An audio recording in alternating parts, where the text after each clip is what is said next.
बहुत ही दुख की बात है। मैं तो रात दिन एक करके बहुत कोशिश की थी, मतलब बहुत तैयारी की थी और पेपर सुनने में आया कि निरस्त हो गया। स्कूल से बोले कि जाओ घर, निरस्त हो गया। पेपर 3 पेपर होगा, इसके बाद ये इंग्लिश का पेपर होगा। वो जल्द से जल्द पेपर कराने की कृपा करें, निवेदन है कि क्योंकि बहुत दिमाग वो हो गया है, पढ़ाई रात दिन एक करके बहुत ही मेहनत किए थे हम लोग। ऐसा नहीं होना चाहिए। इतना मेहनत करके पढ़े थे हम लोग घर पे, फिर आने के बाद यहाँ पे हम लोग अपने गांव में देख रहे हैं, सभी बच्चों का देख रहे हैं कि सबका सिलसिला अमन हो गया है। हम लोग चाह रहे हैं कि इस जो पेपर लीक कर रहा है उसके तहत कार्रवाई की जाए।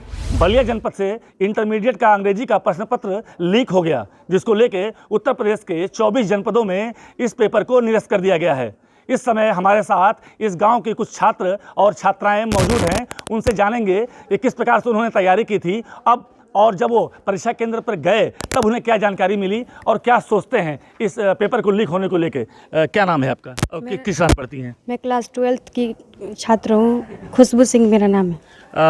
आप गई परीक्षा केंद्र पे और निरस्त हो गया अंग्रेजी का पेपर, तो क्या लगा, कैसा, क्या मानती हैं आप? मैं तो बहुत ही दुख की बात है। मैं तो रात दिन एक करके बहुत कोशिश की थी, मतलब बहुत तैयारी की थी और पेपर सुनने में आया कि निरस्त हो गया। स्कूल से बोले कि जाओ घर, निरस्त हो गया। पेपर 3 पेपर होगा, इसके बाद ये इंग्लिश का पेपर होगा और सरकार से यही अनुरोध है कि वो जल्द से जल्द पेपर कराने की कृपा करें, निवेदन है कि क्योंकि बहुत दिमाग वो हो गया है, पढ़ाई रात दिन एक करके बहुत ही मेहनत किए थे हम लोग। ऐसा नहीं होना चाहिए। क्या नाम है आपका? आदित्य नंद यादव। किस क्लास पढ़ते हैं? Class 12th। आज आपका पेपर था अंग्रेजी का। हाँ, कैसे मालूम हुआ कि निरस्त हो गया है, कैसी जानकारी मिली और क्या सोच रहे हैं आप? हम लोग अपने स्कूल पे गए थे, विद्यालय सेंटर पे जहाँ था हम लोग को एग्ज़ाम था, वहाँ पे जाके देखे लिस्ट लगी थी और हम लोग क्लास टीचर से वहाँ पे पूछे, जो क्लास टीचर्स एग्जामिनर थे वो बता रहे थे कि आप लोग का पेपर लीक हो गया है और आप लोग घर चले जाए। तो हम लोग इतना मेहनत करके घर से 15 किलोमीटर दूर धूप में साइकिल चला के गए थे और वहाँ से फिर हम लोग का मन दुखी था कि इतना मेहनत करके पढ़े थे हम लोग घर पे, फिर आने के बाद यहाँ पे हम लोग अपने गांव में देख रहे हैं, सभी बच्चों का देख रहे हैं कि सबका सिलसिला अमन हो गया है। हम लोग चाह रहे हैं कि इस जो पेपर लीक कर रहा है उसके तहत कार्रवाई की जाए।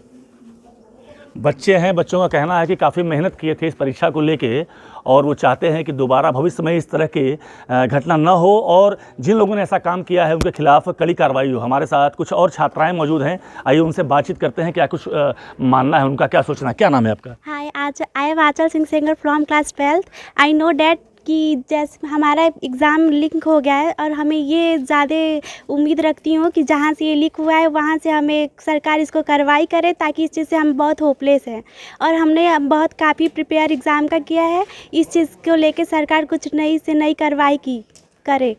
क्या नाम है आपका? मेरा नाम प्रीति कुमारी है, मैं कक्षा 12th में पढ़ती हूँ।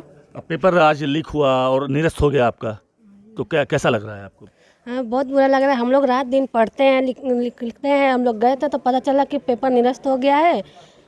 इससे हम लोगों का भविष्य बहुत खराब भविष्य में होगा।